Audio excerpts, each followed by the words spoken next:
Hello dear students, welcome back to the channel and let us continue our chapter of class 10 civics political parties. We have started this chapter and we studied about Indian National Congress अब in previous video. पिछले video में हमने national parties में पहली national party अपनी India की जो Congress party उसके बारे में पढ़ लिया था। अब हम आगे पढ़ते हैं भारतीय जनता पार्टी जिसको हम पॉपुलरली बीजेपी भी कहते हैं, भारतीय जनता पार्टी। इस बीजेपी पार्टी का इतिहास देखेंगे तो ये पार्टी 1980 में बनी भारतीय जनसंघ से। भारतीय जनसंघ का विघटन हुआ एंड भारतीय जनसंघ के बाद उसमें जो कुछ नेता थे उन्होंने भारतीय जनता पार्टी नाम की एक पार्टी बनाई। ये पार्टी कौन सी चीज़ पे विश्वास रखती है? ये पार्टी विश्वास रखती है एंशियंट कल्चर एंड वैल्यूज़ पर। अपने देश की जो पुराना कल्चर है, अपने देश की जो संस्कृति है, मूल्य है, उस मूल्य को लेकर ये पार्टी बनी है जिसमें हिंदुत्व को ज़्यादा बढ़ावा दिया जाता है। इस पार्टी में जो नेता थे उनका मेन टारगेट क्या था? Full territorial and political integration of Jammu Kashmir with India. They wanted that Jammu Kashmir should be included in India politically and as per its territory. तो वैसा हुआ भी। अभी हमने देखा है कि आर्टिकल 370 हट गया और जम्मू कश्मीर अब इंडिया में शामिल हो चुका है। उसके साथ साथ उनका एक और टारगेट था यूनिफॉर्म सिविल कोड। अपने भारत में जो रूल्स रेगुलेशन है वो सबके लिए सेम होने चाहिए। ये भी it's support base increase substantially in 1990s। 1990 में इनको सपोर्ट बहुत ज़्यादा मिलने लग गया क्योंकि इनका जो एजेंडा था वो लोगों को पसंद आने लग गया। तो लोगों ने इनको वोट करना शुरू किया, इनके सीट्स बढ़ने लग गए लोकसभा में, विधानसभा अलग अलग राज्यों में। शुरुआती दिनों में ये पार्टी लिमिटेड थी, देखिए limited to north and west, northern states में और वेस्टर्न स्टेट्स में लिमिटेड थी और अर्बन एरिया में थी बस। लेकिन धीरे धीरे पार्टी में लोगों ने काम किया, उस पार्टी को पॉपुलर बनाने की कोशिश की और बाद में देखिए the party expanded it's support in the south, east and north east and rural areas. धीरे धीरे इसका जो सपोर्ट था वो साउथ इंडिया में भी बढ़ने लग गया, ईस्टर्न स्टेट्स में जहाँ पे अपने देश में उड़ीसा है या फिर वेस्ट बंगाल है वहाँ पर भी, देन नॉर्थ ईस्ट में हमारे सेवन सिस्टर स्टेट्स है और रूरल एरिया में भी इस पार्टी को अब अच्छा खासा सपोर्ट मिलने लग गया। धीरे धीरे ये पार्टी अब दिखने लग गई कि अपनी इंडिया में काम कर रही है और 1998 में उनकी सरकार भी बनी जिसमें उन्होंने एक अलायंस बनाया था, NDA, national democratic alliance. And last election in 2004, lost elections in 2004, 2004 में जब इन्होंने फिर से इलेक्शन लड़ा। 2004 से पहले अटल बिहारी जी प्राइम मिनिस्टर थे इनकी तरफ से, लेकिन 2004 में दोबारा इलेक्शन हुआ और उसमें मनमोहन सिंह कांग्रेस पार्टी के जीते और बीजेपी पार्टी हार गई। लेकिन फिर से अभी 2016 में हमने देखा कि नरेंद्र मोदी जी जीते, फिर 2019 में दोबारा जीत गए, तो अभी वापस बीजेपी पार्टी का प्रभाव इंडिया में बढ़ चुका है। अगली पार्टी का हम नाम लेते हैं बहुजन समाजवादी और बहुजन समाज पार्टी, बीएसपी। उत्तर प्रदेश में इस पार्टी का अच्छा खासा प्रभाव है। 1984 में बनी, काशीराम जी ने बनाई थी इस पार्टी को। ओके, बहुजन समाज, ये पार्टी के नाम में ही अर्थ है कि ये किसके लिए बनी है? बहुजन, दलितों के लिए, दलित, आदिवासीज, ओबीसीज और रिलीजियस माइनॉरिटीज जिनके ऊपर अन्याय होता है, ऐसे लोगों के लिए पार्टी बनी है। ये पार्टी कुछ लोगों की आइडियोलॉजी को फॉलो करती है, साहू महाराज, महात्मा फुले, पेरियार रामास्वामी नेकर एंड बाबा साहेब अम्बेडकर। ये जो दलितों के नेता थे जिन्होंने दलितों को अपलिफ्ट करने के लिए कोशिश की, उनकी आइडियोलॉजी को लेकर ये पार्टी चलती है। इस पार्टी में अगर हम देखेंगे तो इनका प्रभाव कौन से राज्यों में? उत्तर प्रदेश, मध्य प्रदेश, छत्तीसगढ़, उत्तराखंड, दिल्ली, पंजाब, इन सारे नदर्न स्टेट्स में इसका प्रभाव बहुत ज़्यादा है। उत्तर प्रदेश में तो इनकी सरकार भी बन चुकी थी, मायावती जी जो इनकी चीफ मिनिस्टर थी इस पार्टी से। Form government in Uttar Pradesh several times by taking support of different parties at different times. Support लेना अब इंडिया में तो बहुत ही कॉमन चीज़ हो चुकी है, विदाउट कोलेशन कभी कभी पॉसिबल नहीं होता है। मेजोरिटी तैयार करना इट्स नॉट पॉसिबल, इसलिए छोटी पार्टियों की मदद लेके ये सरकार भी बना चुके हैं। लोकसभा में भी इनके अच्छे खासे सीट्स आते हैं। जब 2004 के इलेक्शंस हुए थे, it pulled about 5% votes and secured 19 seats मिल गए थे। यहाँ पे भले ही 6% से वोट कम मिले हो, लेकिन दूसरे और क्राइटेरिया भी उन्होंने पूरे किए थे जिस वजह से नेशनल पार्टी बन गई थी। लेकिन बाद में 2016 के इलेक्शन में इनको सीट नहीं मिले तो नेशनल पार्टी से हटा दिया गया। फिर 2019 के इलेक्शन में फिर इनको सीट मिल गए, रिक्वायर्ड वोट्स मिल गए, तो फिर ये नेशनल पार्टी की लिस्ट में आ गए। अगली पार्टी आती है कम्युनिस्ट पार्टी ऑफ इंडिया। ये भी इंडिया की बहुत पुरानी पार्टीज में से एक है। 1925 में बनी थी, मार्क्सिज्म और लेनिनिज्म की आइडियोलॉजी पर। मार्क्सिज्म और लेनिनिज्म की क्या आइडियोलॉजी है? कैपिटलिस्ट सोसाइटी से सोशलिस्ट सोसाइटी, समाजवाद आना चाहिए। कैपिटलिस्ट मतलब अमीरों की संख्या ज़्यादा नहीं बढ़े, अमीरों के पास और पैसा आएगा तो क्या फ़ायदा, कुछ भी नहीं। तो इनका ये कहना है कि गरीबों में भी वो प्रॉपर्टी बांटनी चाहिए, गरीबों को भी वो संपत्ति धन मिलना चाहिए। तो समाजवाद, डिस्ट्रीब्यूशन ऑफ रिसोर्सेज, इसके साथ साथ सेक्युलरिज्म, डेमोक्रेसी इस पार्टी की आइडियोलॉजीज है। अपोज द सक्सेशनिज्म एंड कम्युनलिज्म, जो डायनेस्टिक सक्सेशन होता है ना कि पिताजी के बाद उनके बेटे को वो गद्दी मिलती है, इसका भी विरोध करते हैं। कम्युनलिज्म का विरोध करते हैं, सांप्रदायिकता, धार्मिक संबंध जो बिगड़ रहे हैं इंडिया में, ये उसका भी विरोध करते हैं। कहते हैं कि सभी लोगों को एक साथ रहना चाहिए। वर्किंग क्लास, किसके किसके लिए काम करते हैं? वर्किंग क्लास, फार्मर्स, पुअर, इनके लिए ये काम करते हैं। इस पार्टी में से 1964 में एक पार्टी अलग हुई थी जिसका नाम था CPIM, communist party of India Marxist, 1964 में। तब ये पार्टी थोड़ी कमजोर हो गई थी। ओके, कहाँ कहाँ पे इस पार्टी की सरकार या कहाँ कहाँ पर ये अच्छे पोजीशन में है? केरला, वेस्ट बंगाल, पंजाब, आंध्र प्रदेश एंड तमिलनाडु, इन जगहों पे। It secured 1.4% votes and 10 seats in 2004 elections. Vote भले ही कम है लेकिन सीट्स बहुत ज़्यादा है, और भी कुछ अलग अलग क्राइटेरिया होते हैं नेशनल पार्टी के लिए, वो भी ये पूरे कर चुके थे। Okay, advocate the coming together of all left parties to build a strong left front. Left front हमने बात की थी ना कि इंडिया में 3 प्रकार के अलाइंसेस है। एक हमने पढ़ा था NDA, फिर दूसरा पढ़ा था हमने UPA। तो UPA और NDA के अलावा जो एक और अलाइंस होता है लेफ्ट फ्रंट, ये उस लेफ्ट फ्रंट का हिस्सा थे। इनको भी लगता था कि हमेशा NDA और UPA क्यों जीते, हम लोग भी जीतेंगे और हम में से भी कोई प्राइम मिनिस्टर बन सकता है।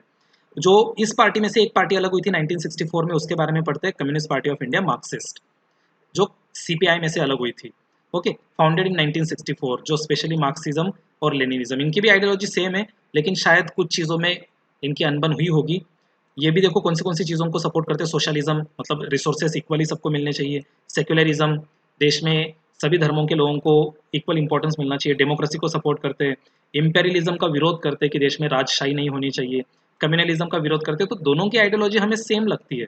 Okay, except democratic elections for socio economic justice in India, elections भी होनी चाहिए, ये भी इनका कहना है।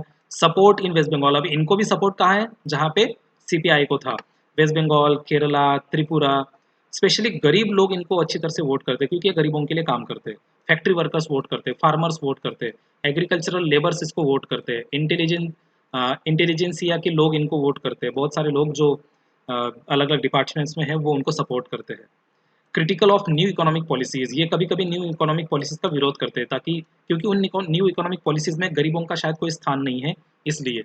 Has been in power in West Bengal without a break for 30 years, 30 साल तक वेस्ट बंगाल में इनकी सरकार चलती रही। 2004 इलेक्शंस में क्या हुआ? लोकसभा इलेक्शन में इट वोन 6% वोट्स एंड 43 सीट्स। देखिए कितने ज़्यादा है, 6% वोट मिला लोकसभा में, और 43 सीट्स भी मिल गए। एंड सपोर्ट्स द यूपीए को, यूनाइटेड प्रोग्रेसिव अलायंस को ये सपोर्ट करते हैं। ओके, अगली पार्टी है नेशनलिस्ट कांग्रेस पार्टी, जो कांग्रेस में से अलग हुई थी। शरद पवार जी जो महाराष्ट्र के बहुत बड़े नेता हैं, वहाँ की ये पार्टी है। 1999 में ये पार्टी बनी, following a split in Congress party. ये कांग्रेस पार्टी से अलग हुई थी, पहले शरद पवार जी कांग्रेस में ही थे, तो कांग्रेस से अलग होके उन्होंने एक पार्टी बनाई थी, राष्ट्रवादी कांग्रेस पार्टी। ये भी democracy, Gandhian secularism, equity, social justice and federalism, इन चीज़ों को ये बढ़ावा देते हैं। सबको पता है डेमोक्रेसी क्या होता है, जहाँ पे लोग इलेक्टेड होते हैं। गांधी जी की फिलोसॉफी, सेक्युलरिज्म, धर्मनिरपेक्षता, अपने देश में किसी भी प्रकार की सांप्रदायिकता नहीं होनी चाहिए, धर्मनिरपेक्षता होनी चाहिए, इक्विटी होनी चाहिए, सोशल जस्टिस होना चाहिए, फेडरलिज्म होना चाहिए। तो इन चीज़ों को ये बढ़ावा देते हैं। The major party in Maharashtra and has a significant presence in Meghalaya, Manipur and Assam. ये महाराष्ट्र की सबसे बड़ी पार्टी, और इसके अलावा मेघालय, मणिपुर, असम, यहाँ पर भी इनका अच्छी तरह से काम चलता है। कोलेशन पार्टनर, ये भले ही कांग्रेस से अलग हुए लेकिन सपोर्ट भी कांग्रेस को ही करते हैं। ये देखिए कांग्रेस के ही कोलेशन पार्टनर है। महाराष्ट्र में भी कांग्रेस के साथ मिलकर सरकार बनाते हैं और इंडिया में भी कांग्रेस के साथ मिलकर। Since 2004 they are the member of UPA, United Progressive Alliance, UPA के ये मेंबर है। ओके, अगली पार्टी है जो अभी अभी नेशनल पार्टी बनी है, national people's party. National level पे ये पॉलिटिकल पार्टी है अपनी इंडिया की। 2019 के इलेक्शन के बाद ये नेशनल पार्टी बनी। दो its influence is mostly concentrated in states of Meghalaya, इसका जो असर है वो सबसे ज़्यादा मेघालय में हमें देखने के लिए मिलता है। The party was founded by PA Sangma, ये लीडर थे जो पहले एनसीपी में थे, उसके भी पहले वो कांग्रेस में थे। अलग अलग पार्टियों में से आते आते इन्होंने अपनी खुद की पार्टी बनाई थी। ये PA संगमा पहले कांग्रेस में थे, कांग्रेस से फिर राष्ट्रवादी कांग्रेस में गए, और राष्ट्रवादी कांग्रेस से भी अलग हुए 2012 में, और फिर उन्होंने ये पार्टी बनाई। It was accorded national party status on 7 जून 2019। ये जो नेशनल पीपल्स पार्टी है ना, इनका सिंबल है बुक, किताब। तो ये नेशनल पार्टी कब बनी? 2019 के इलेक्शन के बाद। और ये सेवन सिस्टर स्टेट जो है ना, इंडिया के नॉर्थ ईस्टर्न स्टेट्स, वहाँ की पहली नेशनल पार्टी है। मतलब उस 7 राज्यों में से आसाम, मणिपुर, मेघालय, वहाँ से आने वाली ये पहली नेशनल पार्टी है। नहीं तो सेवन सिस्टर स्टेट्स में से अब तक कोई पार्टी नेशनल पार्टी बनी नहीं थी। ओके, अगली पार्टी है ऑल इंडिया तृणमूल कांग्रेस, जिसको हम टीएमसी या एआईटीएमसी भी कहते हैं। ऑल इंडिया तृणमूल कांग्रेस, ये ममता बनर्जी की पार्टी, वेस्ट बंगाल में। ये 8वीं नेशनल पार्टी है। इंडिया में टोटल 8 नेशनल और 53 स्टेट पार्टीज है। ओके, तो इसको हम एआईटीसी या टीएमसी भी कहते हैं। All India grass roots Congress, ये भी उसका नाम है। ये बहुत ज़्यादा एक्टिव है वेस्ट बंगाल में, अभी भी उनकी वेस्ट बंगाल में सरकार है और ममता बनर्जी उनकी चीफ मिनिस्टर है। The party is led by founder and current chief minister of West Bengal, Mamata Banerjee. बहुत पावरफुल लीडर है साउथ इंडिया में, सॉरी ईस्टर्न इंडिया में, वेस्ट बंगाल में। Okay, following the 2019 general elections, it is currently the 5th largest party in Lok Sabha with 22 seats। पांचवी सबसे बड़ी party है अपनी इंडिया में, 8 नेशनल पार्टी उसमें से भी ये एक है। Since its inception, the party has been at the forefront of the anti-communist movement in West Bengal। anti-communist movement के लिए ये पार्टी काम करती है। स्टेट पार्टीज की हम बात करते हैं। अपने इंडिया में 53 स्टेट पार्टीज है, इनको हम रीजनल पार्टीज भी कहते हैं। स्टेट पार्टी का क्राइटेरिया हमने पढ़ा था, 6% votes and 2 seats in Vidhansabha. Okay, 6% votes and 2 seats in Vidhansabha. Yet this parties need not to be regional in their ideology और आउटलुक। अब देखिए, ये पार्टी भले ही स्टेट पार्टी हो, रीजनल पार्टी हो, लेकिन कभी कभी कुछ ऐसी स्टेट पार्टीज है जो है रीजनल लेकिन कभी कभी नेशनल बन जाती है। उनका रोल नेशनल में भी होता है। नाम उनका स्टेट पार्टीज है लेकिन उनकी आइडियोलॉजी स्टेट पार्टीज नहीं है। कुछ पार्टियों की आइडियोलॉजी मैं बताता हूँ, जैसे आरजेडी, जेडीयू, राष्ट्रीय जनता दल यूनाइटेड, ये पार्टी स्टेट है। बीजू जनता दल आगे हम पढ़ेंगे। Some of this parties are all India parties that happen to have succeeded only in some states. देखो मैं क्या बता रहा हूँ, सिंपल चीज है, भले ही इनका नाम स्टेट पार्टीज है लेकिन इनकी आइडियोलॉजी शायद स्टेट के लिए नहीं है। ये स्टेट पार्टी क्यों है? क्योंकि ये नेशनल पार्टी का क्राइटेरिया पूरा नहीं कर पाई। जिस दिन ये नेशनल पार्टी का क्राइटेरिया पूरा कर देंगे, ये नेशनल बन जाएगी। इसलिए नाम इनका स्टेट पार्टी है लेकिन वो स्टेट पार्टी लगती नहीं है। They are working for whole country. जैसे देखो, समाजवादी पार्टी, ये पहले नेशनल पार्टी थी लेकिन अब वो क्राइटेरिया पूरा नहीं कर पाई, इससे स्टेट पार्टी बन गई अखिलेश कुमार यादव जी की। समता पार्टी, राष्ट्रीय जनता दल, ये जो अपने लालू प्रसाद यादव है ना, उनकी पार्टी। Okay, some of this parties like Biju Janata Dal, ये भी एक स्टेट पार्टी है लेकिन बहुत पावरफुल है। Sikkim Democratic Front, Mizo National Front are conscious about their state identity. तो कुछ स्टेट पार्टीज ऐसी है जो इंडिया के लिए काम करती है और कुछ स्टेट पार्टीज ऐसी है जो उनकी स्टेट के आइडियोलॉजी के साथ चलती है। तो नाम पे नहीं जाना है, भले ही नाम स्टेट पार्टी है लेकिन शायद वो देश के लिए काम करती हो, उनकी आइडियोलॉजी पूरे देश के लिए होगी। और कुछ स्टेट पार्टीज ऐसी है जिनकी आइडियोलॉजी सिर्फ स्टेट के लिए है। Okay, over the last 3 decades, पिछले 30 सालों में स्टेट पार्टियों की संख्या बहुत बढ़ रही है। The number and strength of this parties has expanded, बहुत तेजी से इनकी संख्या बढ़ रही है पिछले 30 सालों से। क्यों बढ़ रही है? क्योंकि अब लोग नेशनल पार्टी से सेटिस्फाई नहीं होंगे, नेशनल पार्टी में नाराज होते हैं, इसलिए वो बाहर निकल के स्टेट पार्टीज बना देते हैं। अब स्टेट पार्टी बनाने के बाद उनको भी सीट मिलते हैं, किसी को 10 मिल जाते हैं, किसी को 4 सीट मिलते हैं, किसी को 6 सीट मिल जाते हैं। फिर वो सपोर्ट करते हैं यूपीए या एनडीए को और वो भी फिर अपने पार्लियामेंट में जाके बैठते हैं। तो इनको भी सीट मिलने लगी। पहले पार्लियामेंट में बीजेपी, कांग्रेस, सीपीआई, सीपीएम, यही 4-5 पार्टियां दिखती थी। बट नाउ द कांग्रेस और our parliament is totally diverse. हमारी पार्लियामेंट में सारे अलग अलग पार्टी के नेता दिखते हैं, तो पार्लियामेंट भी डाइवर्स हो गई। Okay, no one national party is able to secure on its own a majority in Loksabha. ये सोच सिंपल चीज हो चुकी है। अब अपने देश में अगर किसी पार्टी को अकेले अपने दम पे जीतना है तो बहुत ही समाज के लिए काम करना पड़ेगा, करप्शन से दूर रहना पड़ेगा, अच्छे लोगों को टिकट देना पड़ेगा। लेकिन कभी कभी अकेली एक पार्टी मेजोरिटी हासिल नहीं कर सकती है। कांग्रेस का एग्जांपल ले लो, 2004 में उनके प्राइम मिनिस्टर बने, 2009 में उनके प्राइम मिनिस्टर बने, तब भी उनको कांग्रेस पार्टी को छोटी छोटी पार्टियों का सपोर्ट लेना पड़ा था क्योंकि अब बड़ी पार्टियों को उतने सीट मिलते नहीं है। लेकिन बीजेपी देखो, बीजेपी को 2016 में भी और 2019 में भी 273 से ज़्यादा सीट मिले, 273 से ज़्यादा सीट मिले, वो मोदी जी के दम पे। उन्होंने लोगों को इस तरह से अट्रैक्ट किया कि लोग उनको वोट देने के लिए तैयार हो गए। ओके, तो अभी नेशनल पार्टी जो सरकार बनानी चाहती है वो 273 सीट इकट्ठा नहीं कर पाते, इसलिए उनको मदद लेनी पड़ती है छोटी छोटी पार्टियों की। National parties are compiled to form alliance with state parties. National पार्टियों को छोटी पार्टियों के साथ दोस्ती करनी ही पड़ती है।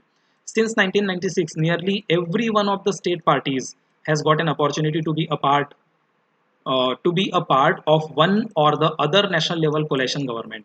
स्टेट पार्टियों को, ये जो स्टेट पार्टीज होती है ना, इनको नेशनल पार्टी के साथ मदद करने के बाद उनको अपने सेंट्रल गवर्नमेंट में आने का मौका मिलता है। स्टेट पार्टी को, जैसे शिवसेना है, पहले वो बीजेपी के साथ कोलेशन में थे तो सेंट्रल गवर्नमेंट में थे, अभी उन्होंने वो कोलेशन तोड़ दिया।